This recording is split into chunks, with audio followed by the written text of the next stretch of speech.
여러분 반갑습니다. 이번 영상은 공주병 환자에게 오냐오냐한 586 틸러 영상이 달렸던 댓글 리뷰를 해보겠습니다. 여러 가지 이유가 있을 거예요. 그런데 저는 그 중에 가장 큰 책임, 원초적인 1차적인 책임은 누구한테 있냐? 부모님한테 있다고 봅니다. 이게 제가 볼 때는 그래요. 82년 김지영 세대 이후부터 심합니다. 물론 그전에도 없었던 건 아니에요. 하지만 김지영 세대 이후로 이게 심해요. 그리고 이분들의 어떤 부모님들의 목적은 좋은 의도였지만은 결과는 결코 좋지 않게 흘러가고 있습니다. 이제 남자들 같은 경우는 이제 군대도 가고 그러다 보니까 조금 어렸을 때는 기하게 컸다고 하더라도 남자의 삶은 가혹하거든요. 군대에서도 뭐 여러 가지 사건들을 겪으면서 변하죠. 하지만 이자들은 계속적으로 공주로 지냈어요. 연애할 때도 그렇고 결혼할 때도 그렇고 결혼 생활할 때도 그러다 보니까 이게 지금 문제가 되는 거예요. 그리고 심지어 요리를 못하는 여자들이 너무 많아요. 요리 못하는 여자도 많고 뭐 설거지, 청소 이런 것도 아예 그냥 해본 적도 없는 여자들도 많죠. 그러다 보니까 간혹 가다가 이제 뭐 상견례나 그런 거 할 때 아버님들이 그런 이야기도 간혹 하죠. 내 딸은 물 한 방울 안 묻혔다. 그러니까 자네가 우리 딸 공주님처럼 모셔다. 이제 그런 요구를 하는 경우도 발생합니다. 사실 이게 어떻게 보면 조상신이 도운 케이스이긴 한데 이제 그만큼 귀하게 컸다 보니까 결혼한 이후에도 남자들한테 공주 대접을 받고 싶어 하는 거예요. 그래서 그런 말도 많이 하잖아요. 지금 대한민국의 결혼 시장이 어떻게 보면 한평생을 같이 할 배우자를 만나는 것이 아니라 동반자를 만나는 것이 아니라 또 다른 아빠를 찾는다. 그런 이야기를 많이 하는 게 대한민국의 지금 결혼 시장의 흐름이 아닌가 그런 생각이 많이 듭니다. 글 하나 보도록 하겠습니다. 제목 최근 글인데요. 와이프의 추악한 민낯을 봐버렸다. 내용을 보면 난 지금까지 와이프한테 내 월급의 70%를 가져다 주면서 우리 재산이라고 생각하며 살아왔습니다. 그러나 와이프가 오늘 장모님 사업에 돈을 투자하면서 거기서 나온 돈은 모조리 자기 거라고 나한테 눈독 들이지 말라는 소리를 듣고 대판 싸웠습니다. 그래서 내가 와이프한테 앞으로 번 돈은 네 거는 네 거고 내 거는 내 거라고 하니까 지랄 발광을 하더라고요. 이제 비상금을 챙겨서 이혼할 준비를 해야겠다고 느꼈습니다. 와이프의 미래에는 내가 없었던 거였습니다. 라는 글인데 이제 공주병 환자들 중에서 이제 좀 심한 케이스죠. 이 정도면 거의 뭐 엄청나게 심한 케이스인데 이제 공주병 환자들이 자기를 진짜로 공주로 생각하는 거예요. 평생을 그리 살아왔으니까. 그러니까 이제 남편을 하인으로 생각하는 거죠. 돈 벌어오는 ATM기. 어떻게 보면 인생의 동반자라고 생각 안 하는 거예요. 그러니까 당연히 하인, 노예가 번 돈은 본인 돈이라고 생각하는 거예요. 그래서 이런 이야기가 나오는 거죠. 그리고 남자한테는 경제권 가져오고 남자한테는 뭡니까? 용돈 뭐 10만 원, 20만 원, 30만 원 이리 주잖아요. 하인으로 보기 때문에 그리 주는 거죠. 급여가 뭐 500만 원, 600만 원, 700만 원, 뭐 1000만 원 받아도 용돈 30만 원인 사람 꽤 많잖아요. 그게 바로 그거죠. 본인은 경제권을 가지고 낮에 여러 가지 쇼핑도 하고 커피도 마시고 맛있는 것도 먹으러 가고 운동도 하면서 남편한테는 고작 2, 30만 원 주는 여자들이 왜 그럴까? 남편을 그냥 하인으로 보는 거예요. 노예로. 그래서 하여튼 대한민국 젊은 남자분들은요. 경제권은 절대 주지 마세요. 절대 주면 안 됩니다. 그리고 우리가 그 사자성어에도 그런 말 있잖아요. 견물생심이라고. 돈이 갑자기 뭐 원래는 보통 일반적인 대한민국 여자들 급여 수준이 다 뻔하잖아요. 그런데 남편이 뭐 예를 들어서 경제권을 자기가 장악하고 뭐 한 500만 원 뭐 이렇게 내외로 돈이 들어오면 이자들은 욕심이 생기는 거죠. 더군다나 이제 사랑 없는 결혼을 했기 때문에 이런 사연처럼 말도 안 되는 일이 발생하는 것이 아닌가 그런 생각이 많이 듭니다. 그래서 하여튼 경제권은 절대 넘겨주면 안 됩니다. 예. 댓글을 보도록 하겠습니다. 여자는 거의 작전주네요 라고 댓글을 써주셨는데, 작전주 이야기하니까 제가 아마 주식 하시는 분들은 아실 건데 하이머 민스키 모델이 제가 생각이 나더라고요.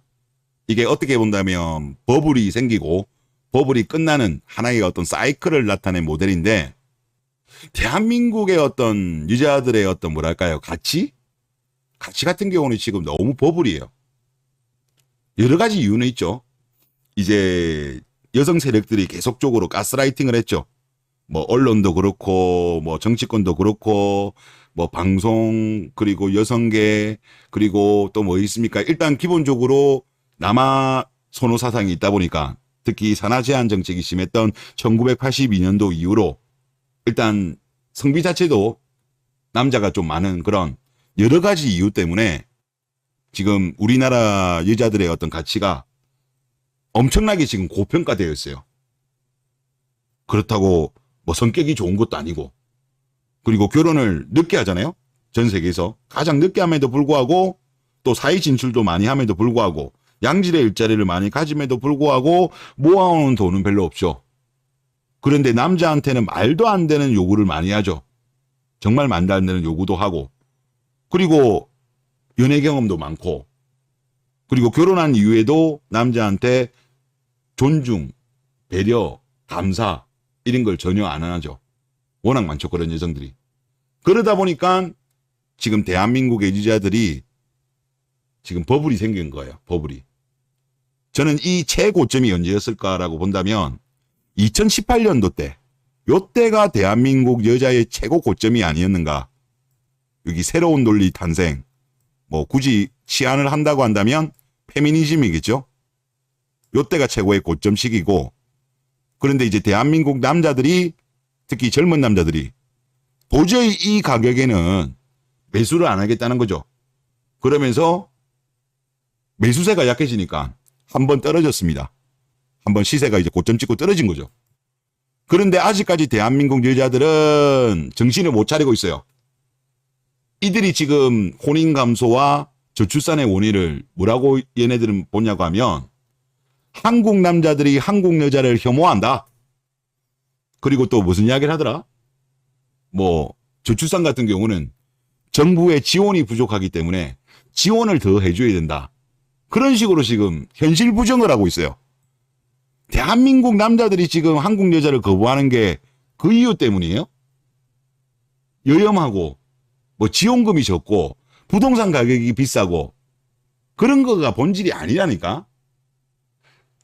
특히 이제 부동산 이야기를 하시는 분들이 꽤 계신데, 그게 사실 안 맞는 게 뭐냐고 하면, 수도권은 뭐 그럴 수는 있습니다. 저는 아예 영향 없다고는 생각 안 하지만 그거는 본질이 아니에요.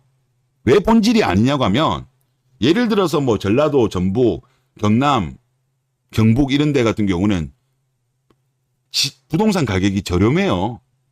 최근에 좀 올랐다고 해도 충분히 살 수 있는 가격이에요. 지방 강력시 같은 경우는 좀 비싼 데가 있지만, 강력시가 아닌 일반적인 그 지방에 있는 중소도시는 저렴한 부동산이 많음에도 불구하고 똑같이 저출산 현상은 나타나거든요. 그러니까 부동산이 본질이 아니라니까.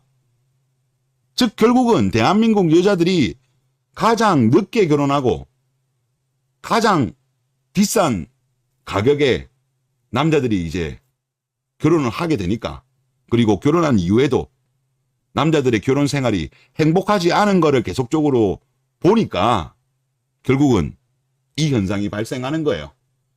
아직까지 대한민국 여자들은 그래도 한국 남자들은 우리를 선택할 거야 라면서 현실 부정을 하고 있는데, 제가 흐름을 지켜보면 그래요. 이거 제가 봤을 때 당분간 대한민국 남자들은 비혼으로 갑니다. 그리고 국제 결혼으로 많이 갑니다. 지금 혼인 감소, 물론 그동안은 이제 코로나 때문에 조금 줄었던 게 조금 이제 반등하는 거는 있습니다만은, 일단 기본적으로 저출산을 보면 그렇잖아요. 어차피 최종적인 결과물은 저는 출산율이라고 보거든요. 그런데 올해 2분기 같은 경우 0.70이었어요. 지금 이미 많이 떨어져 있는 상황임에도 불구하고 이 하락하는 속도가 완만해지지가 않아. 수직 낙하를 하고 있어요. 그래서 제가 볼 때는 아직까지는 현실 부정 단계인데 이게 조금 더 진행되면 이게 얼만큼 걸릴지는 모르겠습니다만은 결국은 대한민국 여자들이 공포를 느끼게 될 겁니다. 과거에 일본 여자들이 그랬던 것처럼 공포를 느끼고 이제 본인들 투매 현상이 발생하고 좌절을 하고 그러면서 좀 정상화가 되지 않을까. 물론 이 시간이 얼만큼 걸릴지는 모르겠어요. 제가 볼 때는 일본 같은 경우는 이제 한 세대죠. 보통 20년 정도를 한 세대라고 이야기하는데 제 생각도 그렇고 이제 시청자분 댓글을 쭉 보면 야, 우리나라는 한 세대로는 안 될 것 같아. 20년 정도가 아니고 한 두세 대 정도는 걸릴 것 같다. 일본은 그렇게 뭐 페미니즘이 제대로 있었던 나라도 아니고 일본 같은 경우는 뭐 정부라든가 경제단체라든가 미디어라든가 사회 전반적으로 이런 여자들의 잘못됨에 대해서 강력하게 비판을 했던 나라잖아요. 근데 우리나라 같은 경우는 전혀 일본하고 다르게 가잖아요. 그렇기 때문에 일본처럼 되기도 힘들고 그래도 어느 정도 정상화까지 가려고 하더라도 우리는 정말 오래 걸릴 것 같습니다. 오래 걸릴 것 같다는 생각이 들고 하여튼 뭐 시간 문제지만 그래도 뭐 시간이 지나면 지금보다는 좀 나아지지 않겠냐는 생각은 들기는 듭니다. 다음 댓글 보겠습니다. 한국 여자들 백기 들지 마시고 그냥 정신 차리지 마시고 계속 그러세요. 니들은 정신 차릴 자격 없습니다.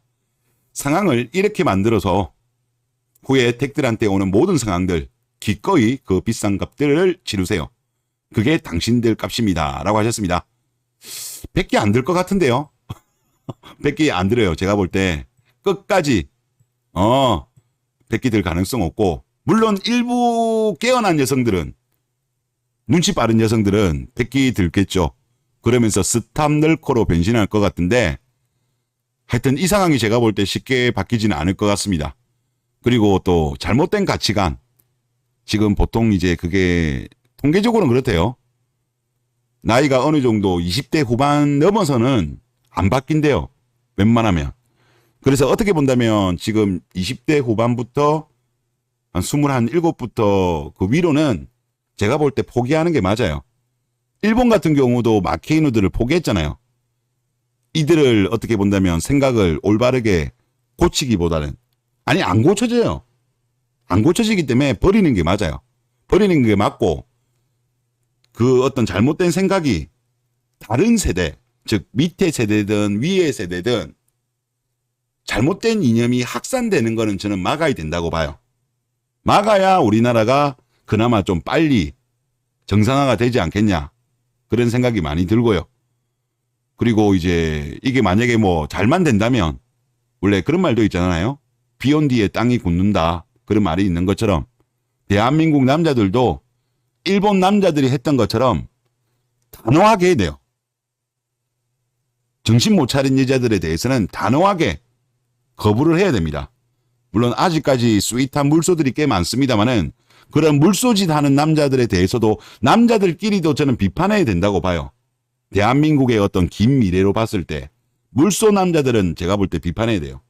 그리고 어차피 대한민국이 지금 돌아가는 상황을 보면 뭐 당장에는 뭐 큰 문제 안 생기겠지만 저출산이 너무 심하잖아요.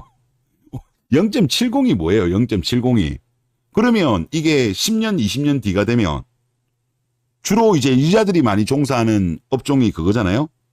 뭐 서비스, 교육, 뭐 이쪽에 여자들이 많이 종사하고 있는데 일단 사람 수가 없으니까 아마 여기에 일자리가 엄청나게 줄어들 거야. 엄청나게 줄어들면 아마 여자들 같은 경우는 그나마 결혼했으면 모르겠는데 지금 돌아가는 상황을 보면 우리나라 같은 경우도 뭐 한 15년, 10년, 15년 정도 되면 생애 미혼이 50살 때까지 결혼하는 사람이 한 20% 정도 내외가 될 것 같아요. 그리고 한 15년 넘어가면 일본이 지금 아마 17, 18 정도 나오거든요. 그리고 일본이 아마 예상치로는 그래도 좀 더 늘기는 늘어도 20은 안 넘을 거라고 예상은 하고 있는데 우리나라는 20이 넘을 것 같아요. 그러니까 50이 되었음에도 불구하고 단 한 번도 결혼 안 한 여자가 5명 중에 1명 이상이 되는 거죠. 아마 그런 식으로 진행되게 되면 아마 그때 엄청나게 고해할 거예요. 경제도 안 좋을 거고, 그러면서 아마 그들은 정부들한테 이런저런 지원을 많이 해달라고 할 건데, 지금 같은 경우는 그래요. 아직까지 스윗한 정치인들이 많이 있으니까 그래도 좀 챙겨주는 것 같은데, 지금 만약에 한 40 정도 되는 남자들이 한 15년 정도 뒤면 55 정도 되잖아요. 그 남자들은 제가 볼 때 스윗함이 별로 없기 때문에 아마 지금 여자들이 나중에 그때 돼서는 지금처럼 그런 지원 정책 많이 바라기는 힘들 거예요. 일단 당장의 문제가 뭐냐. 고령화가 특히 문제고 또 저출산에도 돈을 많이 써야 되는데 1인 여성한테 그렇게 많이 쓸 어떤 정부의 어떤 재정 상황이 아닐 거예요. 그래서 아마 댓글 쓰신 분 말씀처럼 비싼 값을 치를 것 같습니다. 치를 것 같고 하여튼 뭐 여러분들도 아마 그때 아마 어떻게 그들이 무너지는지를 구경하면 상당히 또 재미있지 않을까 그런 생각이 많이 듭니다. 네, 이번 영상 여기서 마치겠습니다.